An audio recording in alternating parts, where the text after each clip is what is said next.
Students welcome. इस video में हम क्लास 11th के बिजनेस स्टडीज का 8th चैप्टर व्यवसायिक वित्त के स्रोत पढ़ेंगे या सोर्सेज ऑफ बिजनेस फाइनेंस। हमने इसमें स्थायी पूंजी हमारा अगला टॉपिक है। वो स्थायी पूंजी क्या होती है ये हम पढ़ चुके हैं।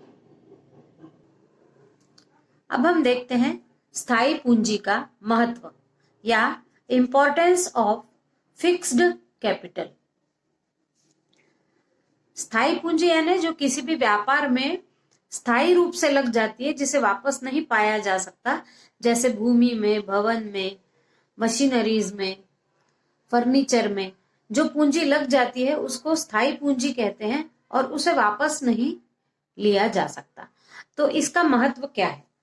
तो स्थायी पूंजी का निवेश परिसंपत्तियों में किया जाता है जिससे भविष्य में लाभ प्राप्त होता है। परिसंपत्ति यानी ये जो हम अपने व्यापार के लिए कुछ ऐसे स्थायी संपत्ति खरीद कर रखते हैं, उसमें जब स्थायी पूंजी का उपयोग किया जाता है तो वो भविष्य के लिए लाभप्रद हो जाती है। फिर है अगला, स्थायी पूंजी में निवेश से व्यवसाय की भावी अर्जन क्षमता में वृद्धि होती है। अर्जन क्षमता यानी लाभ अर्जित करना। व्यवसाय में भावी अर्जन यानी आगे हम जो व्यवसाय में पूंजी लगाने वाले हैं या जो हमारी पूंजी लगी हुई है उससे हमको बाद में लाभ के अर्जन में वृद्धि होगी। फिर है व्यवसाय की प्रतियोगी क्षमता का निर्माण स्थायी पूंजी में निवेश से होता है। प्रतियोगी क्षमता का निर्माण, आजकल का जो समय है वो प्रतियोगी योगिता का समय है।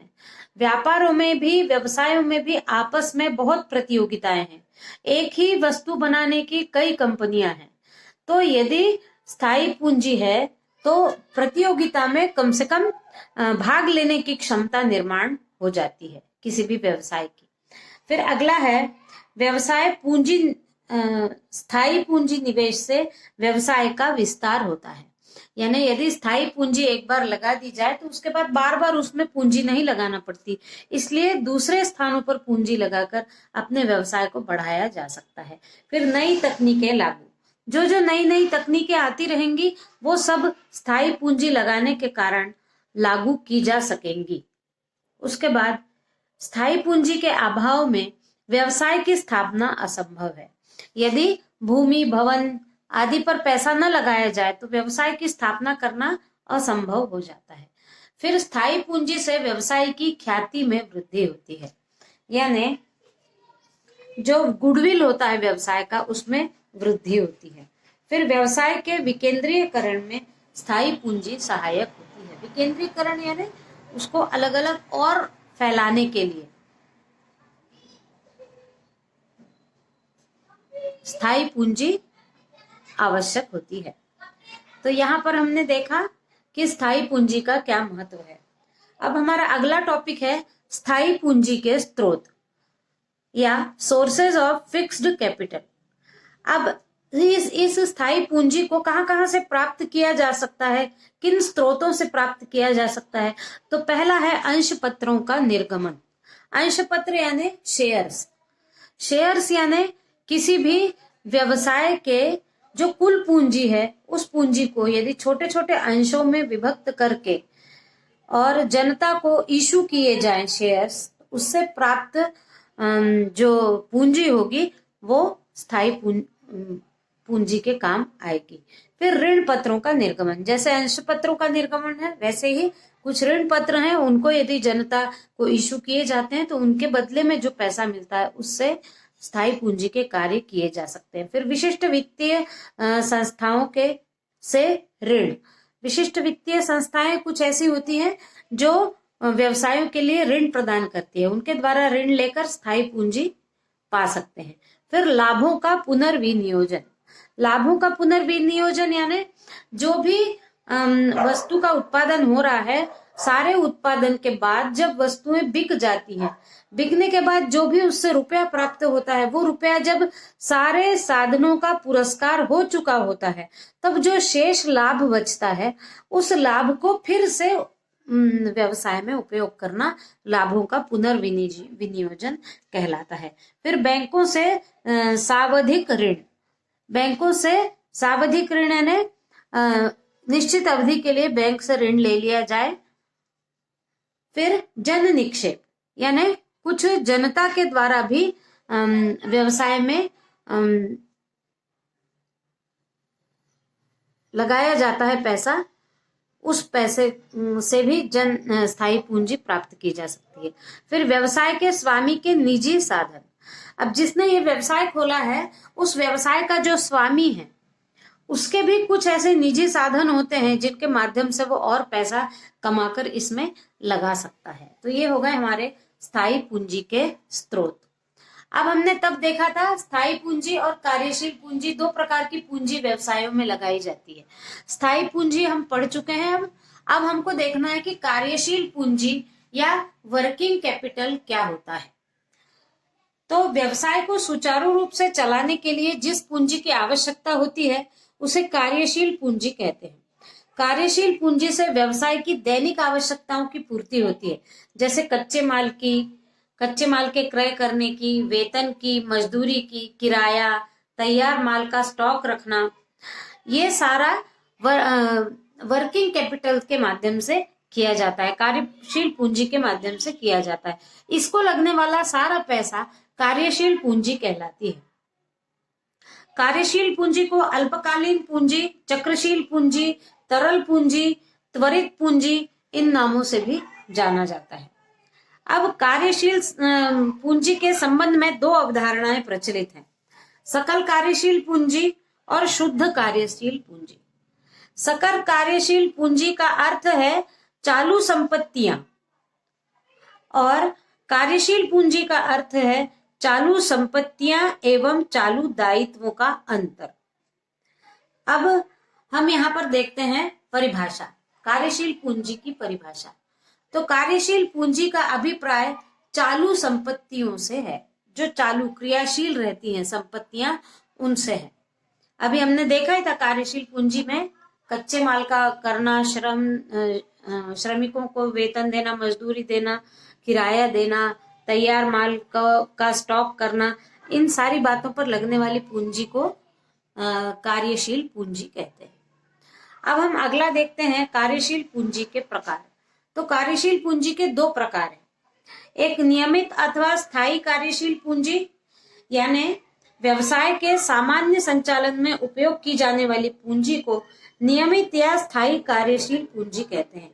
इस पूंजी की आवश्यकता व्यापार में निरंतर बनी रहती है, जैसे कच्चे माल और निर्मित माल का न्यूनतम स्तर, न्यूनतम रोकड़, जहां भी कैश की आवश्यकता होती है वहां नियमित स्थायी कार्यशील पूंजी काम में आती है। फिर है मौसमी या परिवर्तनशील पूंजी। मौसमी पूंजी यानी मान लीजिए मौसम के अनुसार जिस पूंजी की आवश्यकता पड़ती है उसे मौसमी या परिवर्तनशील पूंजी कहते हैं। जैसे यदि बरसात के समय छाते बनाने का काम ज्यादा जोर शोर से चालू हो जाता है, या फिर शक्कर के कारखाने में जब गन्ना आता है तो उस समय भी वो अत्यधिक मात्रा में कच्चे माल की आवश्यकता होती है। तो जैसे समय समय पर यदि मौसम को देखते हुए जिस पूंजी की आवश्यकता होती है वो मौसमी या परिवर्तनशील कार्यशील पूंजी कहलाती है। फिर हमारा अगला टॉपिक है कार्यशील पूंजी की मात्रा को प्रभावित करने वाले तत्व, यानी कि किन तत्वों के माध्यम से कार्यशील पूंजी अधिक लगेगी या कम लगेगी ये पता चलेगा। तो उसमें सबसे पहला है व्यवसाय की प्रकृति। व्यवसाय की प्रकृति उसकी कार्यशील पूंजी की आवश्यकता को प्रभावित करती है।